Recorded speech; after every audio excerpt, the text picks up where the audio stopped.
Hey guys, moving on to Romeo and Juliet, Act 3, Scene 3. So, looking back to Act 3, Scene 2, Juliet has just come to terms with the fact that Romeo has killed Tybalt and will be banished, and she sent the nurse to go and find him. The nurse knows he's at Friar Lawrence's cell. So, for this paragraph, for this scene, all you're going to do is you're going to paraphrase the friar's advice to Romeo. You're not summarising the scene as a whole. It's basically picking out a few pieces of advice he gives to Romeo and putting it in your own words. Nice and short. I don't expect long stuff. And then you'll write a structured paragraph just about how Romeo is characterised in this scene. So, like I say, the nurse knows that Romeo is at Friar Lawrence's cell, so, you know, we start off the scene in Friar Lawrence's cell, his church, where he lives. And he says, Romeo, come forth, thou fearful man. Affliction is enamoured of thy parts, and thou art wedded to calamity. So obviously you're probably getting used to things like thy being your, thou being you, art, are, doth, does, you're getting used to this stuff. So what he's saying here is, Romeo, come out, you fearful man. Suffering's in love with you. Affliction is enamoured to thy parts. So suffering is in love with your body, and thou art wedded to calamity. You're married to misfortune. You have bad luck all the time. Romeo says, Father, what news? What is the prince's doom? So what's the punishment I've been given? What sorrow craves acquaintance at my hand? That I yet know not. So tell me what's happening. What sadness wants to meet me? I don't know yet. The phrase is too familiar. Is the dear son with such shall company? So you're so familiar with sadness. You two are like, you and sadness are best friends. I bring thee tidings of the prince's doom. So I'm telling you the news of the prince's sentence for you. What less than doomsday is the prince's doom? So a bit of wordplay there. Doomsday being the end of the world. So what is short of it? It's got pretty much doomsday. What is it? The end of the world for me, I'm sure. But for us, is a gentler judgment vanished from his lips, not body's death, but body's banishment. So it's like, it's not as bad as you think. He's actually saying, instead of you being killed, you'll just be banished. And he says, ha, again, that's not laughing, it means what? So, ha, banishment, be merciful, say death, for exile hath more terror in his look, much more than death, do not say banishment. So banishment is not something we do today, but in this time, instead of being killed, they're basically saying you're not allowed in the city, you have to go to another city. In reality, it's definitely not as bad as death. If you were given the option, you committed a crime and they said, right, well, we'll either murder you, in which case you'll either accept it or you'd run away and therefore forfeit all of the things of your life. Or the other option, when I say forfeit the things of your life, I mean like his inheritance and his family name and all that stuff because he's on the run.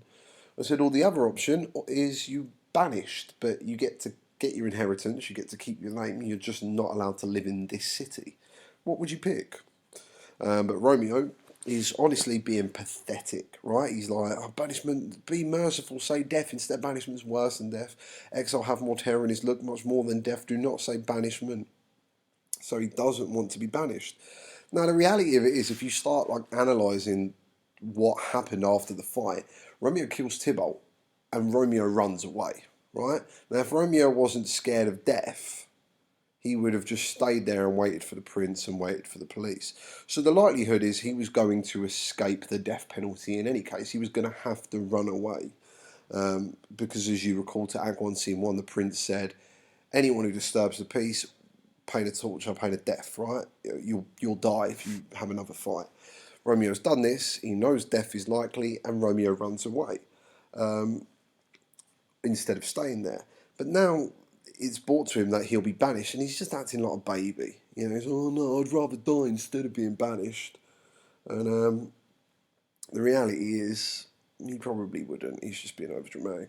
So he says, hence from Verona thou art thou banished, be patient, for the world is broad and wide. So you're only banished from Verona, be patient, there's a big wide world out there. Says there is no world without Verona walls, but purgatory, torture, hell itself. So outside of Verona, there's not a world out there. It's purgatory. It's the middle ground between heaven and earth. It's torture. It's hell itself. Hence, banished is banished from the world. So therefore, to be banished means banished from the world, or the world as I know it. And world's exile is death. So to be banished from the world is basically death. Then banished is death mistermed. So you're calling it banished, but the reality is it's just death by another name. Calling death banished. Thou cuttest my head off with a golden axe and smilest upon the stroke that murders me. So what he's saying here is you're smiling at my death penalty, which is banishment. And obviously the friar's pleased that the prince has been quite nice, and instead of killing you, instead of having you hung by the neck or whatever, I'm just going to banish you. So the friar's pleased at that. And Romeo's like, you're smiling at this golden axe which murders me. Again, Romeo isn't being murdered. He's just being asked to go to a different city. He still gets to be a Montague. He still gets his inheritance. He's still married to Juliet, technically, because they are legally married. And if he was given the death penalty, like he thought he would have, he ran away. And he would have had to forfeit all that anyway. So again, just being pathetic. The friar says, oh, deadly sin, oh, rude unthankfulness. So you're ungrateful little boy.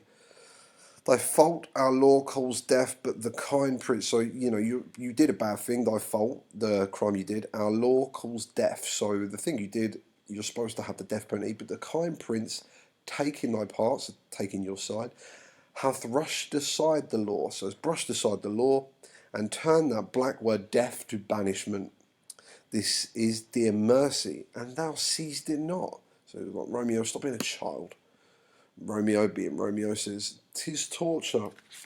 'Tis torture and not mercy. Heaven is here, where Juliet lives, and every cat and dog and little mouse, every unworthy thing live here in heaven and may look on her, but Romeo may not." So he's like, this is heaven. Verona is heaven to me because this is where Juliet lives, and I want to be here.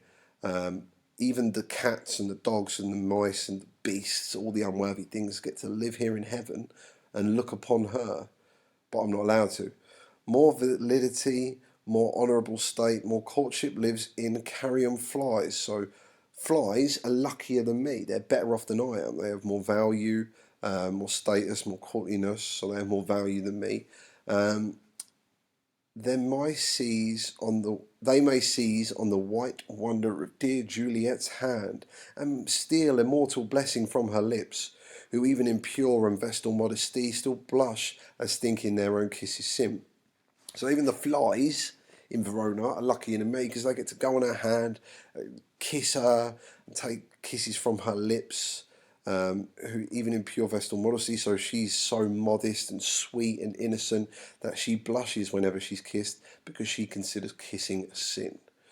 But Romeo may not. He is banished. So I'm not allowed to do this. I can't kiss her. I'm banished. Or I'm banished. Flies may do this, but I from this must fly. So a bit of wordplay there. So flies must do this, but I have to fly. I have to flee from Verona. They are free men, but I am banished. And sayest thou yet that exile is not death? Hadst thou no poison mix, no sharp ground knife, no sudden mean of death, thou never so mean? So you say that exile's not death. Do you have a poison mixed up, or a sharp knife that's been ground down, or a sudden mean of death for me to basically kill myself with? You have anything else than banished to kill me? Banished, O friar, the damn use of the word in hell. Howling attends it. So it's a word which is damning my soul. It's pushing me to hell. Howling, a thing attributed to the beast, accompanies it. So beast howl, and it accompanies the word banished. How hast thou heart, being a divine, a ghostly confessor, so you're a spiritual person, a sin absolver, and my friend professed to mangle me with that word banish it. So you're tearing me apart. You're supposed to be my friend and a priest and a spiritual man, and you'll keep messing me up and tearing me apart with the word banish it. And Friar says, "Thou fond man, hear me but speak a word." So shut up, listen to me say something. "Oh, thou wilt speak again of banishment. I'll give thee armour to keep off that word. Adversity, sweet milk, philosophy, to comfort thee, though thou art banished. So it's like, shut up, mate. I'll give you some armour, some protection for the word of banishment. Problems, adversities, the difficult things we face in life, the sweet milk that heals these sweet problems. Philosophy, thinking logically, basically, in this day and age. So to comfort thee, though thou art banished. Yet banished, hang up philosophy. So I don't care about philosophy. Unless philosophy can make a Juliet, displant a town, reverse a prince's doom, so move a town or change the prince's sentence, it helps me not, it prevails not, it has no power. Shut up, talk no more. Oh, then I see a madman have no ears. How should they when that wise men have no eyes? Romeo's just being pathetic. Let me dispute with thee of thy estate, so let me reason with your situation. Thou canst not speak of that thou dost not feel. So you can't talk about things you don't know. Wert thou as young as I, Juliet thy love, so if you were as young as I am and you were in love with Juliet, an hour but married, Tybalt murdered, doting like me, and like me banished, then mightest thou speak, then mightest thou tear thy hair, and fall upon the ground as I do now, taking the measure of an unmade grave. So it's like if you were like me, if you were as young as me and in love with Juliet, an hour married, and you just murdered Tybalt, and you were in love like me and banished like me, then you might speak like me, you might tear out your hair like me and fall out the ground like me. And taking the measurement of an unmade grave, so it's basically like considering his death. And the nurse knocks at the door. The friar obviously panics because he's harbouring a fugitive and a criminal right now. Says, "Arise, one knocks, good Romeo, hide thyself. Not I, unless the breath of heart-sick groans must like enfold me from the search of eyes." So again, there's a lot in Romeo and Juliet where he's like, my sighs make a mist and stuff like that. And now he's saying that the only way I'm not hiding, the only way I hide is if my heart-sick groans make a mist. This repeated a lot, this kind of idea of sighs and groans being a mist. And basically these mists, the only way I'm hiding is if my groans make a mist which hide me from people. And knocking again. Hark! How they knock! Who's there? Romeo, arise, thou will be taken. Stay a while, stand up, run to my study. By and by, God's will, what simpleness in this. I come, who knocks so hard? Whence come you? What's your will? So he's talking to Romeo and the person at the door. So who's there? Turns to Romeo. Romeo, rise. Thou will be taken. Knocking again. Wait a minute. Stand up, Romeo. Run to my study. Knocking again. Just a minute. God's will. What simpleness is, what foolishness is this, Romeo? Get up. Knocking again. I'm coming. And then he says, who knocks so hard? Whence come you? Where do you come from, basically? And what do you want? The nurse says from outside, let me come in and you shall know my errand. I come from Lady Juliet. The friar opens the door. Welcome then. The nurse enters. Oh, holy friar, oh tell me, holy friar, where is my lady's husband? Where is my lady's lord? Where's Romeo? There, on the ground, with his own tears made drunk. So he's intoxicated by his own tears, like a little baby. Oh, he is even in my mistress's case, just in her case, oh woeful sympathy. So he's the same. He's in the same condition as Juliet. They're both crying on the floor. They have the same condition. I pity them both. Piteous predicament. Even so lies she, so she's the same way. Blubbering and weeping and blubbering. Stand up, stand, and you be a man. So stand up if you're a real man. For Juliet's sake, for her sake, rise and stand. Why should you fall into so deep an so stop being in such a deep depression. Romeo says, nurse, ah, sir, death's the end of all. So death is the end of all of us, she replies. He says to her, spakest thou of Juliet? How is it with her? Doth she not think of me an old murderer? Now I have stained the childhood of our joy. with blood removed but little from her own. Where is she, and how doth she, and what says my concealed lady to our cancelled love? So what he's saying here is basically, have you spoken to Juliet? How is it with her? Does she think does she just think I'm a murderer now? Nothing more than an evil villain. Now I've stained the childhood of our joy, so I've ruined the beginning of our love. It says here, with blood removed but little from her own. So I've killed her kin, I've killed her blood, I've killed her cousin. Where is she, and how doth she? So how does she do?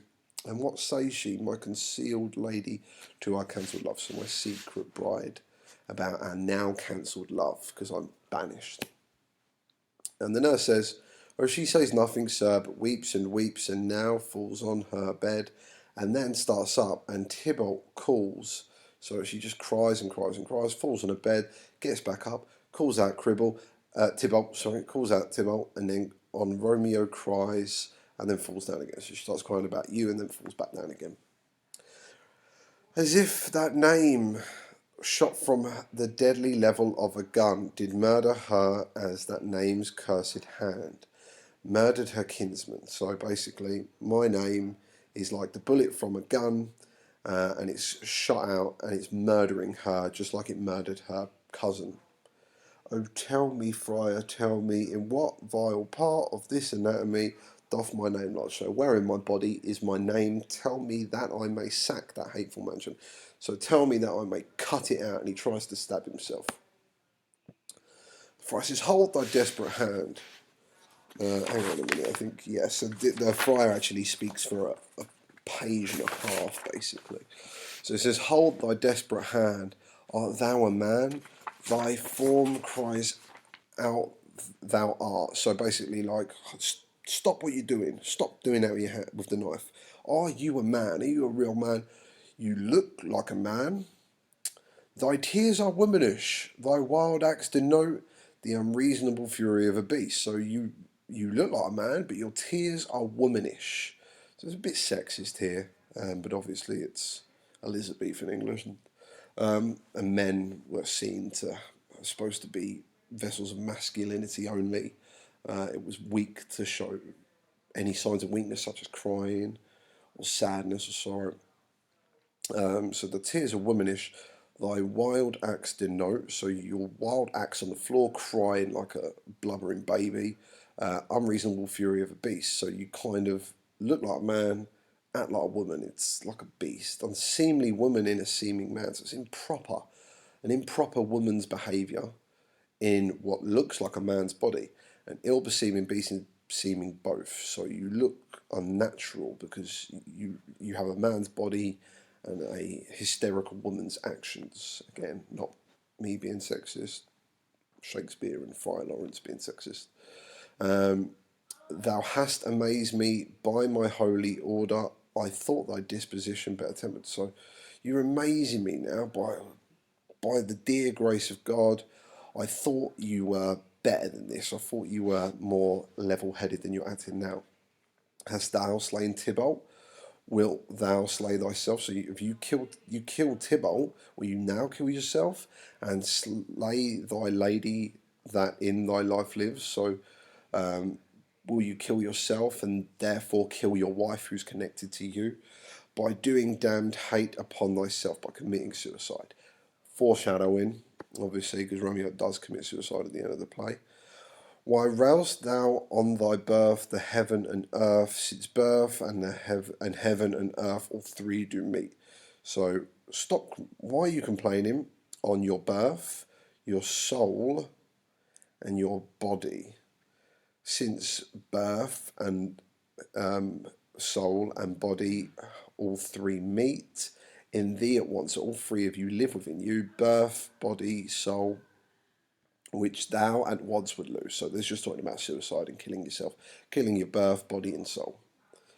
5-5, thou shamest thy shape, thy love, thy wit. So you're disgracing your manliness and your body, your wife, and your intelligence, which, like a usurer, abounced in all, and uses none in that true use indeed. So you're like a money lender, surrounded by all these possessions, but you don't use them properly. So basically, you have intelligence, you're a smart person, but you're not using your intelligence properly.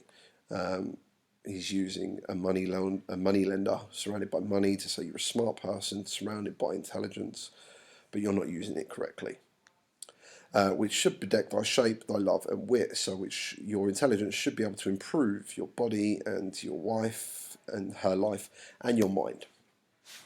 Thy noble shape is but a form of wax, digressing from the valour of a man. So you're like a body of wax without any courage. So you lack the courage of a man. You're just a wax body.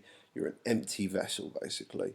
Thy dear love sworn, but hollow perjury. So you've sworn this love, but it's shallow and it's a lie. Killing that love which thou had vowed to cherish. So you're killing this love which you vowed to cherish. Thy wit, that ornament to shape and love. Sorry, where did I write this? Thy wit. So your intelligence is meant to guide your body, misshapen the conduct of them both. So it actually is ruining you both. Your mind is ruining everything at the moment. Like powder in a skillless soldier's flask is set afire by thine own ignorance. So, like a powder, gunpowder, sorry, like gunpowder in a bad, useless, unskilled soldier's powder horn. In sort of this age, any guns they would have had, you'd have had to put powder in first, then a little lead ball, and then more powder, and then the spark would light the gunpowder and the ball would shoot out, right? So they're saying your intelligence and your actions and your wit are making you do this stuff which is like a stupid soldier blowing himself up. Okay, you're just being, what's the word? I can't think of the word now. Like you're ruining yourself basically. And thou dismembered with thine own defence. So you're blown apart with your own weapon, which is your own love and your own intelligence. What roused thee, man? So snap out of it, pick yourself up. Thy Juliet is alive. For whose dear sake thou wert but lately dead. So because of Juliet, because of this thing you've been doing where you've been running around Juliet and you met her at a party, you were almost dead because of this, and you just wanted to be dead because of her, and there art thou happy. So you're fortunate. You've got Juliet. She's alive. You wanted to be dead a minute ago, and you almost were dead because of this love, but she's alive. So be happy. Tybalt will kill thee, but you've killed Tybalt. So Tybalt will kill thee, but thou slewest Tybalt. There are thou happy. So you're lucky, mate. The law that threatened death becomes thy friend, and it turns to exile. There are thou happy. So, you should be dead. The prince should have killed you, but instead, you've just been exiled, banished. You're lucky. He's repeating himself here. A pack of blessing lights up upon thy back. Happiness courts thee in her best array. But like a misbehaving sullen wench, thou pouts upon thy fortune and thy love. So you are so lucky. You've got so many blessings, and good fortune courts is like to date, to kind of like go on dates with and stuff. So happiness and good fortune dates you in her best clothes. So happiness is personified here. But you are behaving like a sulking little girl and you're putting on a frown, even though you've got all this fortune and love. Take heed, for such die miserable. So people who act like you're acting now die in such a miserable way. Go get thee to thy love as was decreed. So go to your love as you always planned to do. Ascend her chamber, hence, and comfort her. So go to your love, climb into her bedroom like you always planned to do, and go and comfort her, basically. But look, thou stay not till the watch be set. So don't go until all the guards have gone to sleep or have left their duty. For then thou canst not pass to Mantua. So you can't go to Mantua where thou shalt live till we can find a time. To blaze your marriage, reconcile your friends, beg pardon of the prince, and call thee back with 100,000 times more joy than thou went forth in lamentation. So basically, what he's saying here is, when you go to Mantua, which is where you're banished to, right? Live there. When the time is right, we'll announce your marriage to everyone. We'll reconcile, bring peace between the Capulets and the Montagues, and we'll say to the prince, we'll explain everything, and we'll ask him to forgive you and let you come back to Verona, and then you'll be 100,000 times more happy than you were. You went forth in sorrow, basically. So everything will be okay. Just chill out. Go before nurse, commend me to thy lady, and bid her hasten all the house to bed. So go ahead, nurse. Give my regards to to Juliet, Lady Juliet, and bid her hasten all the house to bed. So tell her to urge everyone to go to bed early, which heavy sorrow makes them apt unto. So because they're all grieving over Tybalt, they'll be likely to do that anyway. Romeo is coming. O Lord, I could have stayed here all night to hear good counsel. Oh, what learning is. So you're such a good person at giving advice.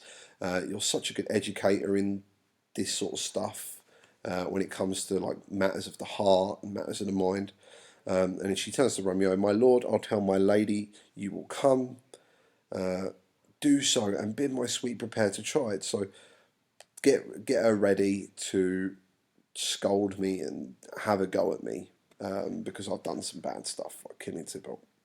And the nurse gives him the ring and says, here, sir, a ring she bid me give you, sir. Hie you, make haste, for it grows very late. And she exits.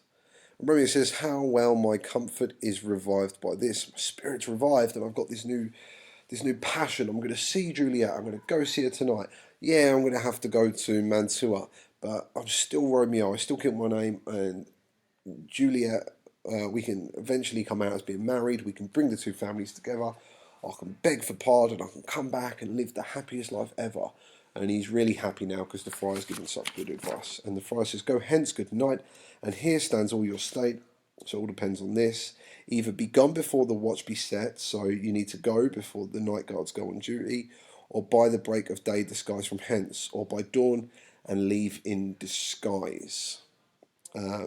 Sojourn in Mantua, so stay in Mantua. I'll find out your man, so I'll find you a servant, and he shall signify from time to time every good hap to you that chances here. So basically, I'll find a servant to keep going back and forth and tell you all the good stuff that happens in Verona. Give me thy hand, his late farewell, good night. But that a joy, past joy, calls out on me.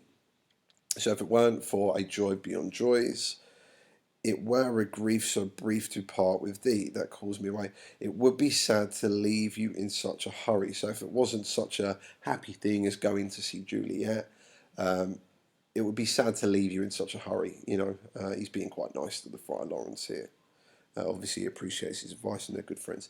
So that's the scene. All I want you to do, write a thing about how Romeo's characterised. You can use evidence from the fight scene as well. And then just summarise and paraphrase some of the pieces of advice that the friar has given to Romeo. And that's it.